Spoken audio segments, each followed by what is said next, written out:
has been fired, Trump has been acting more and more paranoid. Took this action because the Democrats had won the House and he needed a protector like Whitaker. I heard some BS that he was a QAnon stealth bomber from online trolls who are still falling for Russian tactics like WikiLeaks, claiming that it's actually our own country when really it's selective leaking by a hostile foreign power. And we now know that Manafort has been lying to the Mueller investigation, has lost his plea deal. Trump still tries to obstruct justice with offering pardons, but many of these are state crimes. He obstructs justice when he fired James Comey for looking into Flynn.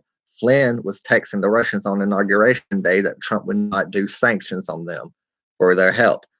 We have sanctions thanks to Robert Mueller, who indicted 12 GRU officials. We know that he fired Comey for looking into Flynn. We know he fired Sessions for not covering for him. I know personally from my experiences in 2013 and 2014 that an alt-right coworker working with Russians online, as well as the Trump campaign, knew that Trump was running and picking Pence and had the Access Hollywood videotape transcript, read it to me and said, I'm worried Bush is going to cost her the election. At first, I thought she meant George Bush because the Iraqi war, but she clarified Billy Bush and read me that transcript. She was working with the Russians because they had dirt on her. They were spreading misinformation and Pizzagate lies and trying coercion and other tactics to get people to help, including myself. I called them out on their BS, and I experienced much like what our Cuba embassy's workers experienced in 2016. I thought it was BS because I've never heard of a president acting this way. But when he picked Pence, I knew it was real. And then other things started happening, like the trans ban in my town she was mentioning of Oxford, saying that our city council was deep state and one would be in the middle of my road, and he was.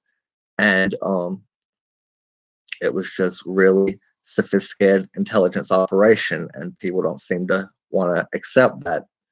They don't ever announce these types of things on the news, but it happens all the time. And Russia got us good. She approached me already knowing that I had a relative overseas who had been, she claims, working with the CIA, had to leave. My missionary uncle had recently fled Venezuela, a country that is communist, has worked with Russia, that he was spreading capitalist propaganda. And the scripture, well, it wasn't scripture. He said to me afterwards, it's like this. If everybody in the world had $100 in 100 years, the rich would have their money back because they work harder. And I said that wasn't scripture or science or statistical. Then he started yelling, oh, well, you're either a believer if you're not. And again, he's yoking this to an unscriptural thing. And it was very disturbing. And he's also said all lives don't matter in response to Black Lives Matter. Like they really seem to not care about racism or bigotry. They just want capitalism spread in countries where they have different banking systems. And it's sad that they have so many actual true believers drink this Kool-Aid.